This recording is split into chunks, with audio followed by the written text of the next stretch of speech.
Olá, meus amigos, tudo bem por aí? Estamos chegando com o nosso Visão Geral de hoje. Vamos tratar de um assunto extremamente importante no programa de hoje. Eu vou conversar com o Felipe Melo, ele é consultor de códigos e normas.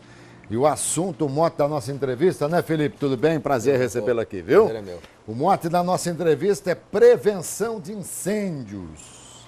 Pois é, Felipe Melo. Felipe Melo, quando o Felipe Melo joga mal no Palmeiras, o pessoal te brinca, te tira um sarrinho. O tempo todo. Você é palmeirense, não? Eu sou. Ah, olha só, e o que você acha do Até Felipe? até piorou ainda, depois, né? é. E o que você acha do Felipe Melo? Acho que ele poderia ser um jogador melhor, pra falar a verdade. Menos viril, talvez? Se ele fosse expulso menos vezes, sofresse, né, menos penalidades, ele podia ajudar melhor o nosso time. Pode ser. Meu time, né? Não sei qual time, que é o seu não é o time. meu, não. Aliás, o meu empatou com o seu. Eu sou santista. Bom, Felipe Melo, quando você chega num lugar assim, por exemplo, aqui no estúdio, quando você entrou para fazer, você já deu uma olhadinha para ver aqui, se tal, você tem essa mania, não? Por ser da prevenção contra eu tenho essa incêndio? mania. Tem. Essa mania, há 10 anos, 11 anos trabalhando já com proteção contra incêndio, né? Quase 11 anos. A gente pega alguns vícios e umas manias de olhar saídas de emergência, se tem extintor sinalizado, se tem hidrante, se tem quais as medidas mínimas ali exigidas para cada tipo de ocupação. Então, tá certo, Felipe. É um padrão nosso aí de normal, quem né? trabalha na área. Você é presidente da Associação Brasileira de Sprinklers. Isso mesmo. Que vem a ser o Sprinklers? Bom, a Associação Brasileira de Sprinklers está completando agora, esse mês, né, fevereiro, 8 anos de existência, que é uma associação que procura trabalhar na prevenção contra incêndio, focando no sprinklers principalmente, que é uma medida ativa que combate o incêndio no seu início. E o que é o sprinkler? Né? Essa foi a sua pergunta. Sim. O sprinkler é um dispositivo que você pode ver em muitas ocupações, em shopping é um exemplo fácil que todo mundo conhece, que é um chuveirinho que fica no telhado. A tradução das nossas normas, inclusive, é chuveiro automático. Chuveiro automático. E ele tem a função de detectar e combater o incêndio no início, sem a necessidade de atuação humana. Tá. Então, o incêndio aconteceu, o calor se acumulou no nível do telhado. É o calor que determina o disparo. Exatamente, é o calor. A gente tem uma visão errada de Hollywood. Hollywood, o sprinkler é tratado de uma maneira errônea na maioria dos filmes. A fumaça... Não dispara Não dispara sprinkler. O acionador manual, aquelas botoeiras vermelhas que você encontra também em um monte de edificação, também não atua o sprinkler. É o calor mesmo. O calor, unicamente o calor, que atua o elemento sprinkler. Você vai ver, a maioria tem um vidrinho vermelho no meio. Aquele é um bulbo com um líquido que se expande e se rompe a uma temperatura determinada e descarrega a água no foco. E a água que passa, que vem para os sprinklers, essa água é toda tubular, né? Tubo em todos os lugares, cano em todos os lugares. Isso. E existe um reservatório específico só para ela, não? Sim, existe. Às vezes o reservatório é até compartilhado com água para outras finalidades na edificação, porém eu preciso de uma reserva mínima suficiente para um tempo X de combate, vamos dizer assim, dependendo do risco, único para o sprinkler. Nunca aquela água pode estar menor do que um nível, porque nunca se sabe quando o incêndio pode começar. E quando ele dispara, ele vai até esgotar a água ou ele para se ele perceber que começou a esfriar alguma coisa? Ele vai até esgotar a água. Até esgotar a água. A menos que alguém vá lá e feche um registro, desligue uma bomba. Entendi, então é importante saber. Se alguém pegar um isqueiro e colocar ali, vai detonar. Se encostar muito perto do sprinkler e ficar bastante tempo, ele vai queimar o dedo antes, mas aí acionaria.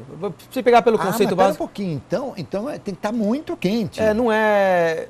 O pessoal tem medo, até mais um ponto que é legal você tocar, que o pessoal tem medo da água, que o sprinkler vai descarregar, vai jogar água em toda a edificação. Não, ele não vai jogar água em toda a edificação. É um único que aciona a cada vez. Se o fogo vai crescendo, abre outro, abre outro. Então quando detona um, não detona os outros com certeza, não. E o calor precisa estar desenvolvido como um incêndio, né? Então o incêndio tem um calor altíssimo, né? Se desenvolve muito rápido, diferentemente de um isqueiro, de um fósforo. Então, é possível com isqueiro? Na teoria, sim. Mas você vai ter que esperar um bom tempo, bem perto do... Agora, o reservatório que você tem que ter num prédio, por exemplo, que tem vários sprinklers, né? O reservatório tem que ser calculado como se todos estivessem atuando ao mesmo tempo, não? Não, mas ótima pergunta. Você está me revelando assim, acho que eu sou um bom entrevistador. Você seria um bom projetista de incêndio, talvez, também. um bom apresentador, todo mundo já conhece, né? Dependendo da ocupação, dependendo do risco, existem alguns riscos aí que as normas trazem, você calcula uma quantidade de sprinklers. Como essa quantidade é determinada? Testes são feitos, né, por institutos e laboratórios aí, reconhecidos mundialmente, onde exaustivamente se testa um certo tipo, um escritório, por exemplo. Sei. Vamos colocar fogo no escritório, ver quantos sprinklers abrem. Então, a norma determina uma quantidade um pouco acima, com margem de segurança. Perfeito. Ou é por área, ou por quantidade de bico determinada. Você calcula isso para determinar o seu reservatório. O Felipe, a gente no Brasil, eu tenho uma brincadeira que eu faço, que eu digo o seguinte: se eu fosse dono de uma emissora de rádio ou de televisão, eu criaria o pós-visão do tempo, não erraria nunca. Ontem choveu, ontem fez sol, é o pós-visão do tempo. A previsão é mais complicado. E prevenção de incêndio no Brasil, a gente está caminhando para um pós-venção de incêndio, porque as coisas acontecem depois de que... As coisas são prevenidas depois de que acontecem. Então, aí é um ponto que é bastante questionável, mas que dá para se mitigar, dá para se evitar a grande maioria dos riscos. Eu trabalho para uma empresa que diz que a maioria dos riscos é prevenível. Porque se você identifica que você tem uma carga, você tem uma ocupação, onde você tem um risco de incêndio, ou seja, revestimento, a construção da ocupação é combustível, os elementos dentro da ocupação também são combustíveis, você pode ter um incêndio um dia. Então, vamos tratar para que esse incêndio seja o menor possível, para que se tenha, no caso, sprinklers, trocar de repente o revestimento de parede ou os elementos para elementos menos combustíveis. Sim. Também se chama de proteção passiva muitas vezes, né? Uma parede uma parede de madeira vai queimar muito mais fácil do que uma parede de gesso, uma parede de concreto. A parede de gesso, ela é muito mais resistente ao fogo, né? Do que uma de madeira, com certeza. Mas, por exemplo, não de alvenaria. Não, uma alvenaria já traria um tempo maior. Existem gessos especiais, paredes de drywall, que resistem até 2 horas em caso de fogo. Essa é a preocupação quando você está trabalhando a sua parte de construtiva. Né? Se você tem uma área e o incêndio se inicia aqui, o que você menos quer é que esse incêndio cresça para outras áreas. É o bombeiro que dá esses laudos? Por exemplo, você vai construir um prédio. Claro que você tem que ter um laudo ali de segurança, de rota de fuga, de incêndio. É o bombeiro que aprova isso? O bombeiro está envolvido em todo o processo, mas eu não posso dizer que é só responsabilidade do bombeiro, porque não é. Né? O processo nasce com o proprietário tendo a preocupação em proteger a ocupação. Não simplesmente atender normas. É o que a gente mais vê, o pessoal só quer atender o mínimo da norma. Esse processo é dado entrada no Corpo de Bombeiros, que tem a legislação no Brasil, é estadual e regida pelos corpos de bombeiro. Então, o bombeiro te diz, para essa ocupação você precisa proteger assim. Agora, Felipe, é muito difícil irromper um incêndio assim, né? Quer dizer, claro que há situações e situações, mas, por exemplo, em prédios, nós tivemos alguns incêndios terríveis, até outro dia em São Paulo caiu um prédio que foi totalmente incendiado, mas até então que a gente se tem lembrança efetiva assim, tem o Joelma, né, o Andraus, quer dizer, e milhares e milhares e milhares e milhares de prédios e tal. Então, a coisa é feita de certa forma com uma certa segurança, né? O mínimo que o bombeiro pede, né, que tem no nosso decreto estadual, nas instruções técnicas, é atendido, a grande maioria, vamos dizer assim, pelas ocupações. Você pega num prédio, o que acontece? Pega muito fogo em prédio. Não sai no noticiário porque ele é contido, na maioria das vezes, dentro da ocupação, dentro do apartamento. Por quê? Porque a porta está fechada, a construção é toda de alvenaria. Eu me referia a incêndios de grandes proporções, né? A norma veio evoluindo ao longo do tempo, Joelma e Andraus, a partir dali muita coisa foi desenvolvida e a norma veio melhorando para que medidas de saída, então você vai ver, a escada do prédio hoje tem uma porta corta-fogo, né, que se mantém fechada, você abre ela volta para a posição fechada. Por quê? Para o incêndio não descer para a escada. E não desce mesmo? Não deve descer. Não deve descer. Se for bem feito, prédios novos, não. Em Nova York, a gente vê muito aquelas escadas do lado de fora dos prédios. Aquilo é uma saída, é um escape, não? É uma saída de emergência pelo regulamento deles lá. Fica feio para burro, né? Mas que é uma saída, né? Eu não sei muito entrar no detalhe da legislação, do código de construção deles lá, mas eles têm muita edificação bem antiga, então uma maneira provável de trás, né? Se trazer, vamos colocar uma escada para fora. Me fala sobre a Boate Kiss. Primeiro, o incêndio nasceu de uma inadvertida atitude de um dos músicos, tá certo? Mas ainda com tudo aquilo, poderia ter tido menos consequências se tivesse um preparo melhor? O que você me fala?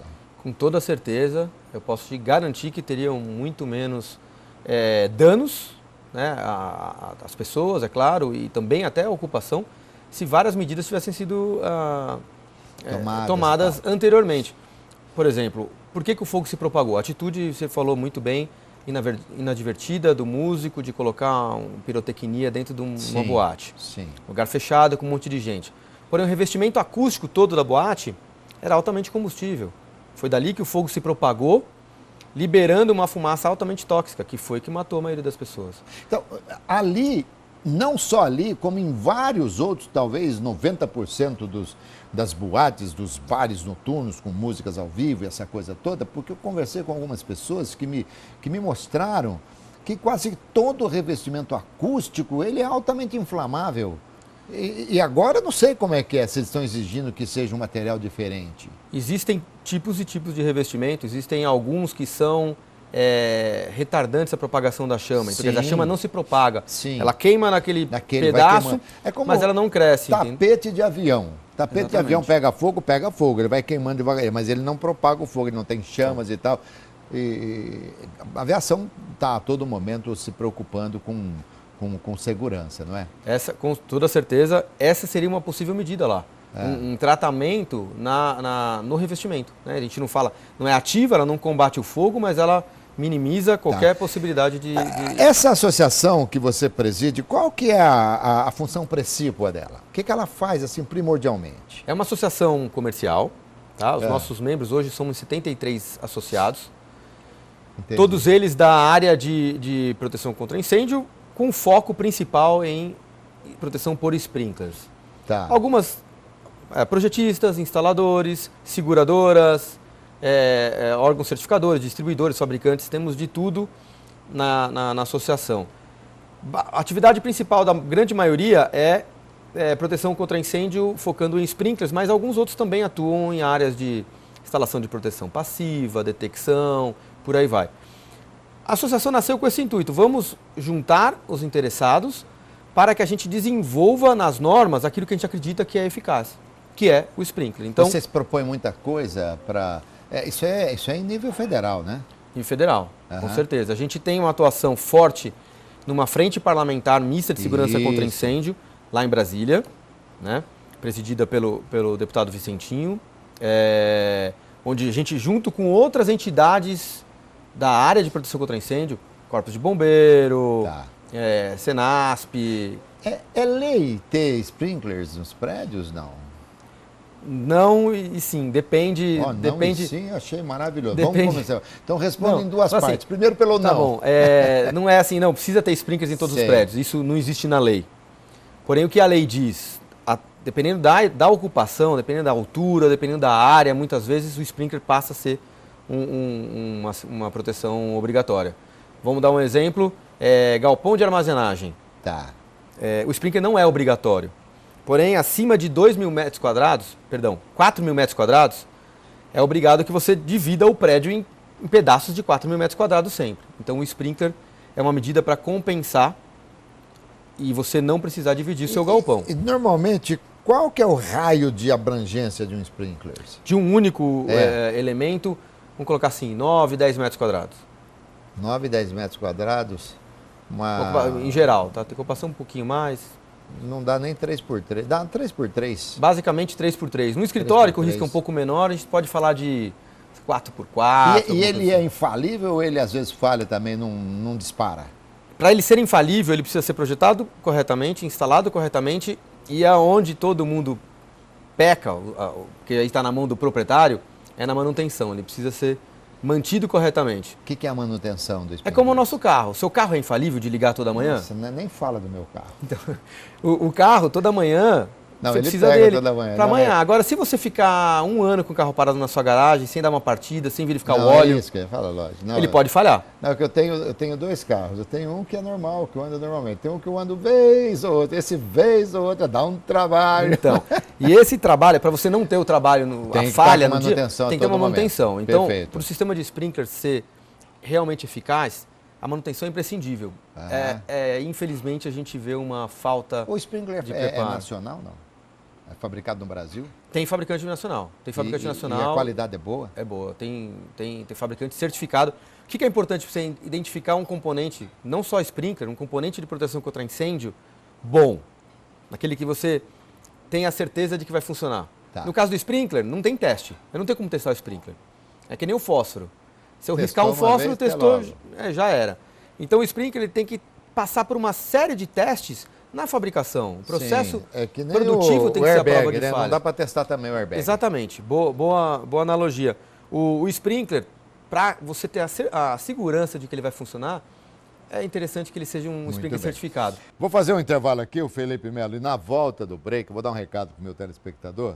Eu quero que você fale para os meninos, né, para essa juventude aí que vai a boates e tal, essa coisa toda, para os pais orientarem o que é que os filhos têm que tomar cuidado, têm que olhar para de repente não se complicar.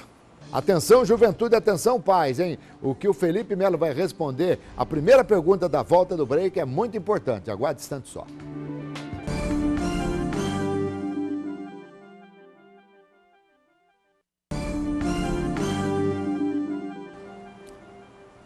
Já voltamos aqui com o Felipe Melo no nosso Visão Geral de hoje. Felipe, vamos lá. O que é que quem frequenta muito boates, bares noturnos, fechados e tal, o que é que eles têm que olhar, o que é que os pais têm que falar para os filhos, olha, observem isso, aquilo e tal, para, de repente, se tiver algum problema, o menino ou a menina, enfim, o jovem não se dá mal. Se me permite, eu até aumento um pouquinho esse universo, não só de boates, mas para locais de reunião de público em geral, teatros, cinemas, porque o risco não é semelhante. Vamos dizer, um monte de gente reunida no mesmo local, o que se deve preocupar? As saídas, primeiro ponto. Primeira coisa, as saídas. Reconheça quais são as possíveis saídas de emergência que existem no ambiente. É o que a gente consegue ver. É aquilo que é possível, sem nenhum conhecimento técnico, você identificar. Tem lá o luminoso, saída de emergência. Segundo, ver se tem sinalização de qual que é o percurso para você chegar até a saída de qualquer ponto. É importante que você tenha as setas fotoluminescentes indicando para o local da saída. Sim. Isso é uma preocupação. Se o local tiver uma única saída, já tome cuidado, porque imagina aquela quantidade toda de pessoas tendo que sair por qualquer motivo, seja fogo, seja qualquer emergência, para aquela mesma saída. É o que aconteceu na Boate Kiss. Todo mundo tentando sair para uma mesma porta, com fumaça, sem conseguir se orientar, porque não tinha uma boa iluminação. Deu o que deu.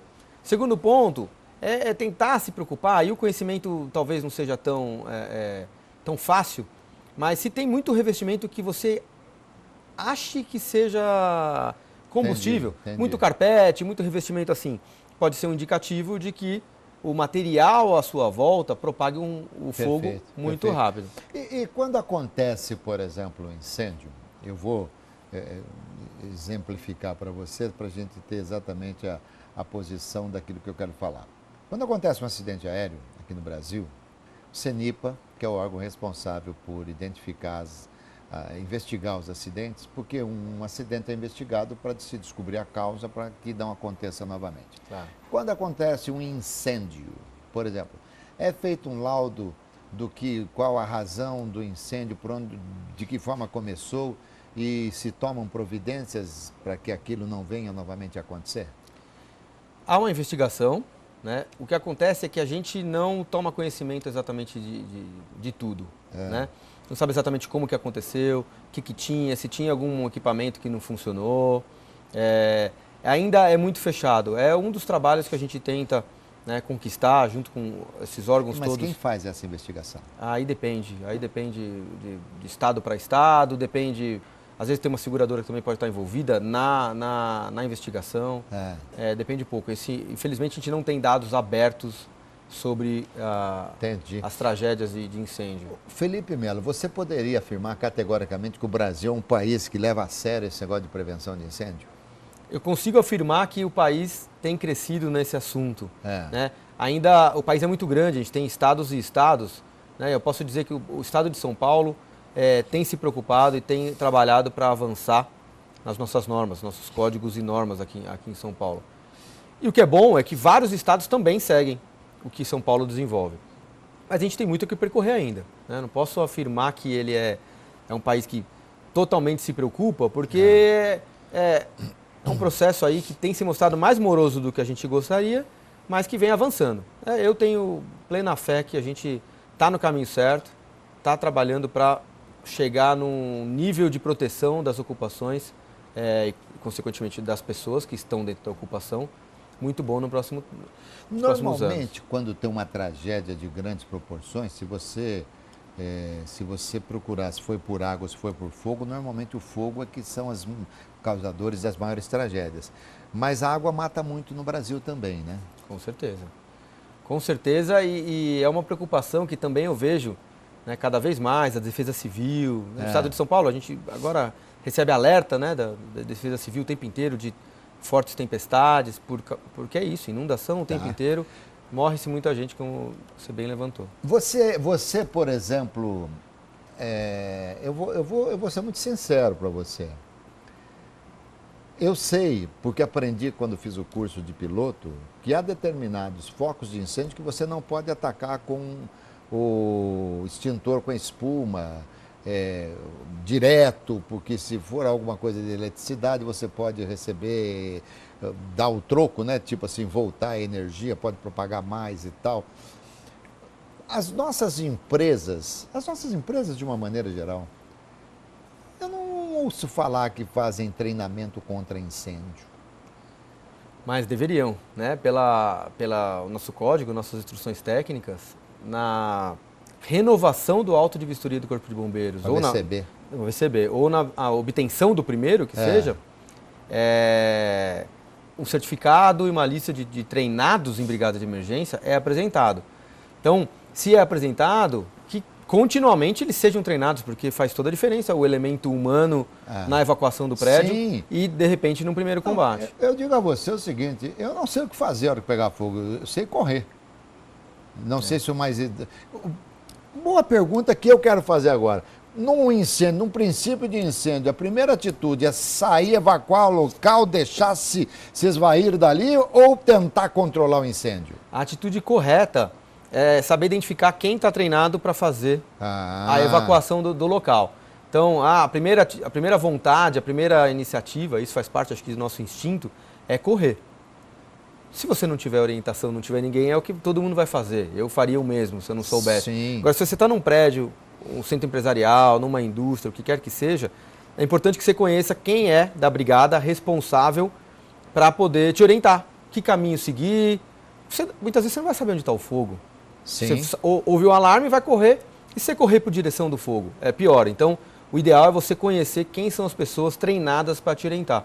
Então, é extremamente importante, como foi colocado, ter pessoas treinadas, e a sensação que a gente tem é de que isso não é real em todas as ocupações. Interessante. E as portas de acesso e de evacuação, elas têm que abrir sempre no sentido da rua, digamos assim, né? Com certeza. Você não pode puxar para você tem que chegar, bater, abrir e ir embora. Com certeza. Saídas de emergência tem inclusive aquela barra antipânico, né, que a gente vê. Barra antipânico que fala? Barra antipânico, para que no momento de todo mundo querendo sair, a porta vai abrir. Vai abrir. Pro lado da saída, né? E ao sair rapidinho e deixar o mais distante possível também. O que é feito em projeto é determinar que essa saída da ocupação seja para algum lugar seguro. Seja para o lado externo da ocupação ou, ao mínimo, como um momento de uma passagem, uma transição para uma área onde você tenha uma parede com resistência, que o fogo não vai chegar até você. Então, é isso. Todo mundo vai procurar aquele mesmo lugar ou aquelas saídas, se tiver mais de uma saída, ao mesmo tempo. Até porque quando a gente fala em incêndio, não é só o aspecto do calor, né, da fumaça, que já por si só seria terrível, mas há o perigo de desmoronamento também, né? Desmorona de repente uma parede, uma coisa, cai o teto, enfim. Meu querido, muito obrigado aqui pela sua entrevista. Foi muito legal a gente falar sobre esse assunto aqui, viu? Eu que agradeço, Alberto, pela oportunidade. Realmente é importante, a gente acha que incêndio nunca vai acontecer com a gente É. nunca vai vivenciar, mas acontece, está aí e aparece nos noticiários, hora ou outra aí, sem que tenha aviso prévio. Não tem aviso prévio, incêndio não tem aviso. É isso aí, meus amigos. Como diria Fiore Gilhote, incêndio é fogo, torcida brasileira. Meus amigos, conversei aqui com o Felipe Melo, consultor de códigos e normas. Falamos sobre prevenção de incêndio. Tenho certeza que vocês gostaram, tá bom? Muito obrigado pelo carinho da sua audiência. Até mais. Tchau, pessoal.